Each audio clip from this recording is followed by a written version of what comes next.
Assalamualaikum warahmatullahi wabarakatuh. Kami dari kelompok 13 akan membahas peran Streptomyces griseus dalam produksi streptomycin. Berikut merupakan outline materi dari kelompok kami. Yang pertama, saya Savana Bila Agninanda dengan NIM 162211016 akan menjelaskan antibiotik secara umum. Antibiotik berasal dari dua kata, yaitu anti dan bios, yang artinya hidup atau kehidupan. Pengertian dari antibiotik ini sendiri merupakan senyawa alami atau sintesis yang memiliki kemampuan untuk menekan atau menghentikan proses biokimiawi di dalam suatu organisme, khususnya proses infeksi bakteri. Sejarah dari antibiotik ini pertama kali ditemukan pada tahun 1928 oleh Alexander Fleming. Secara tidak sengaja, dari penelitiannya ditemukan antibiotik pertama, yaitu penisilin. Antibiotik berdasarkan sifat toksisitas selektifnya dibagi menjadi dua, ada bakteriostatik dan juga bakteriosid. Bakteriostatik ini antibiotiknya berfungsi untuk menghambat perkembangan dan pertumbuhan bakteri. Contohnya adalah tetrasiklin. Sedangkan bakteriosid antibiotiknya berfungsi untuk membunuh bakteri. Contohnya adalah aminoglikosida. Antibiotik juga dapat dibedakan berdasarkan target atau mekanisme kerjanya. Ya, dibagi menjadi 5. Yang pertama ada inhibitor sintesis dinding sel bakteri, contohnya adalah penisilin. Yang kedua ada inhibitor transkripsi dan replikasi, contohnya adalah rifampicin. Yang ketiga ada inhibitor sintesis protein, dibagi menjadi 2. Ada yang 30 S subunit dan juga 50 S subunit. Yang 50 contohnya adalah makrolida dan yang 30 contohnya adalah aminoglikosida dan juga tetrasiklin. Yang keempat ada inhibitor fungsi membran sel, contohnya adalah polymyxin. Dan yang terakhir ada inhibitor fungsi sel lainnya. Contohnya ada trimetoprim dan juga sulfonamida. Nah, di inhibitor sintesis protein ini ada golongan aminoglikosida. Aminoglikosida ini dihasilkan oleh jenis Streptomyces. Streptomyces ini menghasilkan 70%, hampir 70% antibiotik alami. Nah, contoh dari antibiotik yang dihasilkan oleh Streptomyces ini adalah streptomycin yang akan kelompok kami bahas secara lebih lanjut di slide berikutnya.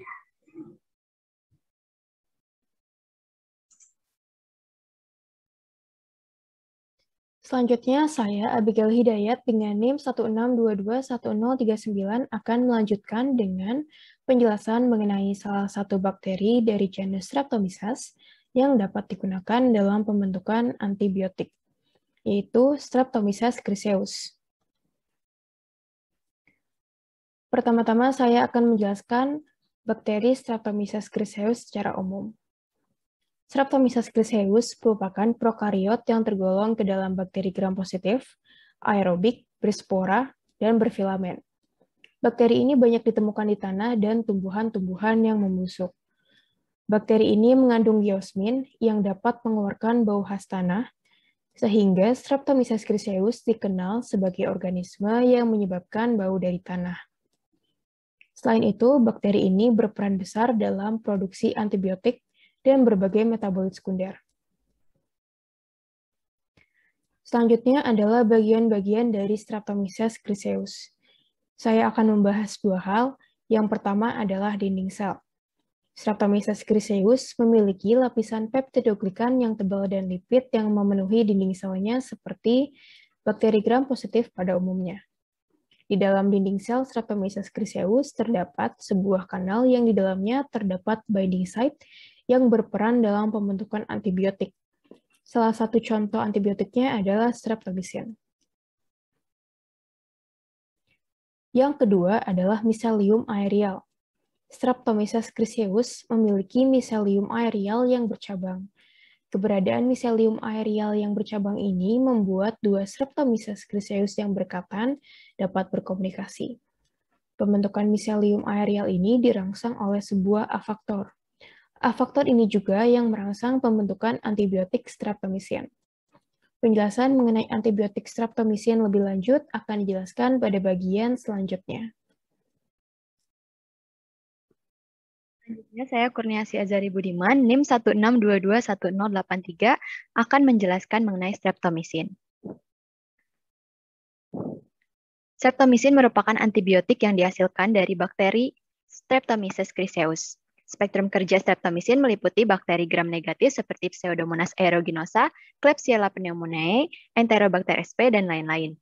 Sehingga streptomisin dapat digunakan untuk mengatasi sejumlah infeksi seperti tuberkulosis, radang pada endokandrium jantung, tularemia, infeksi saluran kemih, maupun brusellosis.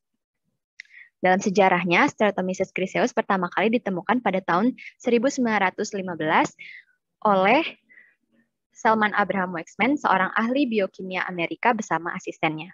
Mereka menamai bakteri baru yang diisolasi ini Actinomyces griseus, kemudian diubah menjadi nama yang kita kenal sekarang, yaitu Streptomyces griseus. Lalu pada tahun 1943, Streptomyces griseus diisolasi dan dihasilkan streptomisin yang didapati efektif terhadap bakteri gram negatif seperti Mycobacterium tuberculosis oleh salah satu mahasiswanya Waxman, yaitu Albert Sachs. Sehingga ditemukanlah antibiotik pertama untuk TBC, yang dalam pengobatannya dapat dikombinasikan dengan obat antituberkulosis lain.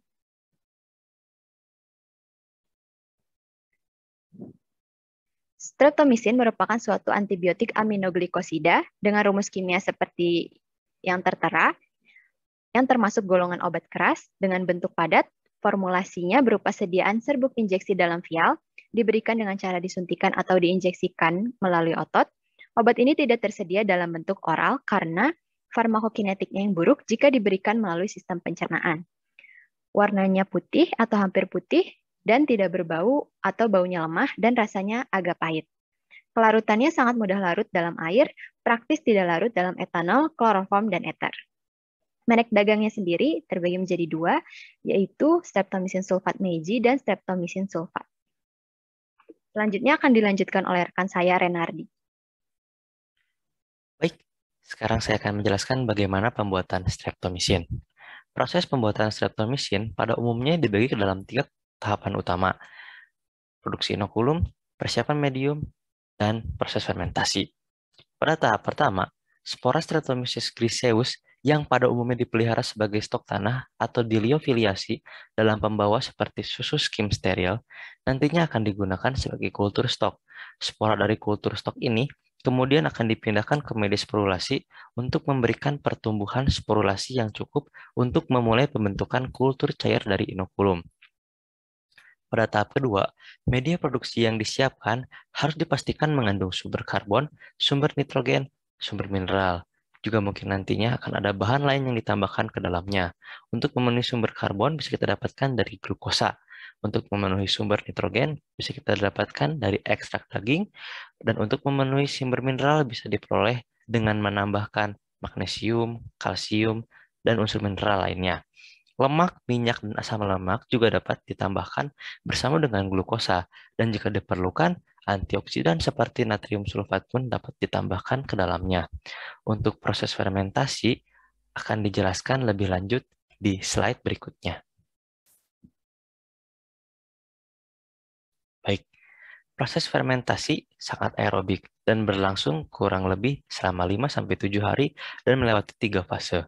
Fase pertama dapat dilihat dengan ciri-ciri berlangsung sekitar 24-48 jam. Pertumbuhan yang cepat dan pembentukan miselium yang melimpah terjadi selama fase ini. pH naik menjadi 8,0 karena pelepasan amonia oleh Streptomyces griseus dan glukosa digunakan secara perlahan. Ada sedikit produksi streptomisin yang dapat terlihat. Pada fase kedua, ciri-cirinya berlangsung selama 2 hari. Produksi streptomisin terjadi pada tingkat yang cepat. Amonia yang dilepaskan pada tahap pertama digunakan kembali, diikuti dengan penurunan pH. Glukosa dan oksigen dibutuhkan dalam jumlah besar selama fase ini. Selanjutnya pada fase ketiga, saya mengalami lisis. Ada pelepasan amonia, pH akan naik sebentar dan nantinya akan turun kembali. Pada tahap ini, kebutuhan oksigen berkurang, dan juga glukosa yang tersedia sudah mulai habis. Akhirnya, produksi streptomisin berhenti. Nah, biasanya dapat diperoleh 1.200 mikrogram per mililiter streptomisin. Nah, setelah tahapan ini, kita lanjutkan kepada proses panen dan pemulihan. Ini bertujuan untuk memisahkan streptomisin dari zat-zat lainnya. Dan juga, selain streptomisin, ada juga vitamin B12 yang dapat kita peroleh sebagai produk sampingan dari fermentasi bakteri ini yang tidak akan mempengaruhi hasil streptomisin. Untuk informasi selanjutnya akan dijelaskan oleh rekan-rekan saya. Terima kasih. Saya Maritza Adesi Norman dengan NIM 162211106 akan menjelaskan mengenai peran Streptomyces griseus dalam pembentukan streptomisin. Nah, jadi dalam pembentukan streptomisin, bakteri Streptomyces griseus menggunakan jalur metabolisme sekunder, di mana jalur ini akan menghasilkan metabolit sekunder. Nah, metabolit sekunder ini tidak esensial bagi pertumbuhan sel, karena lebih fokus ke pertahanan diri terhadap kondisi lingkungan dan predator. Nah, metabolit sekunder ini dihasilkan di fase stasioner atau idiofase. Salah satu contoh metabolit sekunder adalah antibiotik atau streptomisin. Lalu bagaimana peran Streptomyces griseus dalam pembentukan streptomisin? Jadi ini dimulai dari pembuatan afaktor, di mana afaktor ini esensial bagi produksi streptomisin karena dia akan memicu biosintesis streptomisin secara tidak langsung.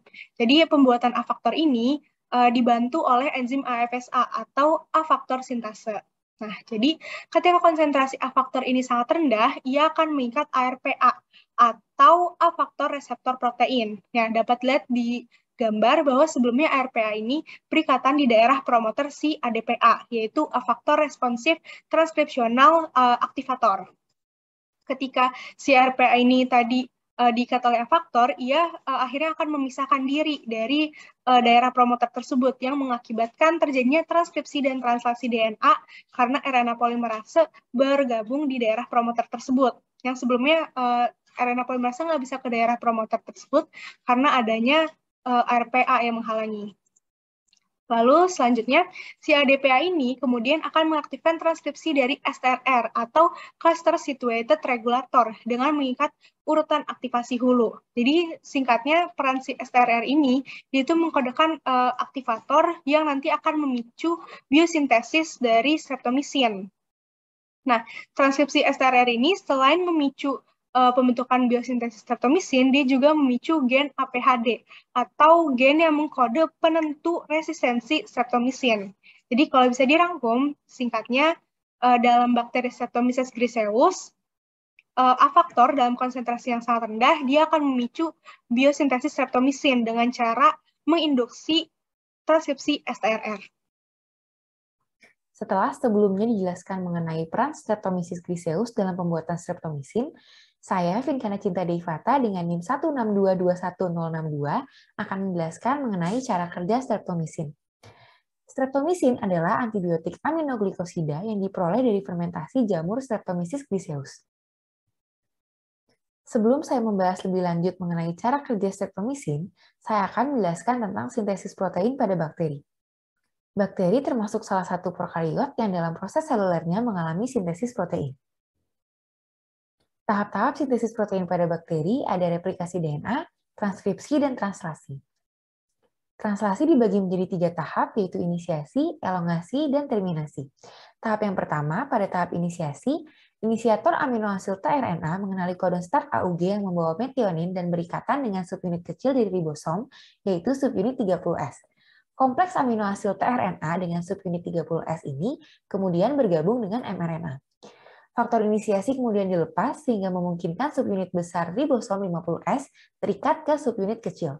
Dengan demikian, unit ribosom fungsional telah terbentuk. Selanjutnya pada tahap yang kedua yaitu tahap elongasi. Pada tahap elongasi terjadi interaksi antara aminoasid tRNA membentuk perpanjangan rantai polipeptida. Tahap selanjutnya adalah terjadi translokasi peptidil tRNA di A site ke P site bersamaan dengan bergeraknya ribosom per 3 nukleotida di sepanjang rantai RNA. Proses ini terus berlangsung sampai molekul mRNA mengandung triplet codon stop, yaitu UAA, UAG, dan UGA, di mana proses ini termasuk tahap terminasi, yaitu tahap ketiga. Setelah itu, ribosom akan mengalami disosiasi menjadi subunit 50S dan 30S, dan proses kembali lagi ke tahap awal. Cara kerja streptomisin berkaitan dengan proses sintesis protein bakteri yang sebelumnya telah saya jelaskan. Karena streptomisin akan menghambat sintesis protein dengan mengganggu proses translasi.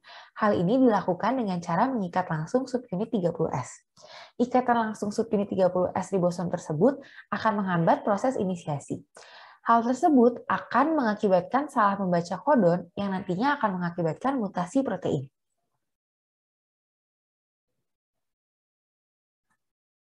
Streptomycin aktif melawan bakteri gram negatif lebih banyak daripada bakteri gram positif, terutama pada bakteri Mycobacterium. Bakteri dapat dengan cepat menjadi resisten terhadap streptomycin. Oleh karena itu, tidak direkomendasikan sebagai monoterapi dan harus diberikan dalam kombinasi atau gabungan dengan sel-sel lainnya. Streptomycin juga tidak dapat diberikan secara oral karena tidak dapat diserap oleh tubuh. Sekian penjelasan saya mengenai cara kerja streptomycin. Selanjutnya, saya Reni Anggreni dengan NIM 162211130 akan menjelaskan farmakodinamik dan farmakokinetik pada streptomycin. Farmakodinamik. Streptomycin adalah antibiotik golongan aminoglikosida yang bekerja ketika terikat dengan subunit 30S ribosom bakteri, menyebabkan kesalahan pembacaan tRNA sehingga mengakibatkan bakteri tidak dapat mensintesis protein yang penting untuk pertumbuhan. Aminoglikosida mempunyai manfaat utama untuk mengatasi infeksi bakteri aerobik gram negatif seperti Pseudomonas acinetobacter dan Enterobacter. Selain itu, beberapa jenis Mycobacteria termasuk penyebab tuberkulosis juga bisa diatasi dengan streptomycin. Farmakokinetik. Farmakokinetik streptomycin sangat buruk. Pada pemberian per oral, obat ini diabsorpsi dengan buruk melalui saluran gastrointestinal sehingga diberikan secara injeksi. Absorpsi. Streptomycin tidak diabsorpsi oleh saluran pencernaan. Bila diberikan melalui injeksi intramuskular, streptomycin akan diabsorpsi secara cepat. Waktu untuk mencapai konsentrasi puncak plasma yaitu 0,5 sampai 2 jam. Distribusi. Streptomycin didistribusikan secara cepat ke jaringan tubuh dan cairan tubuh, termasuk serum, abses, apsites, cairan perikardial, pleura, sinovial, limfatik, dan peritoneal. Tetapi streptomycin tidak didistribusikan ke otak. Streptomycin juga dapat menembus sawar plasenta dan diekspresikan ke ASI. Metabolisme.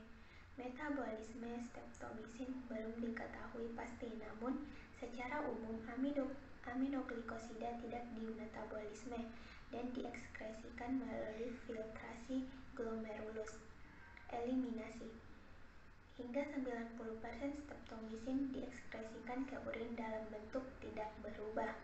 Kurang dari 1% diekskresikan melalui feses, saliva, keringat, dan air mata. Waktu paruh pada neonatus sekitar 4-10 jam, sedangkan pada dewasa berkisar 2-5 jam. Waktu paruh akan memanjang pada pasien dengan gangguan ginjal.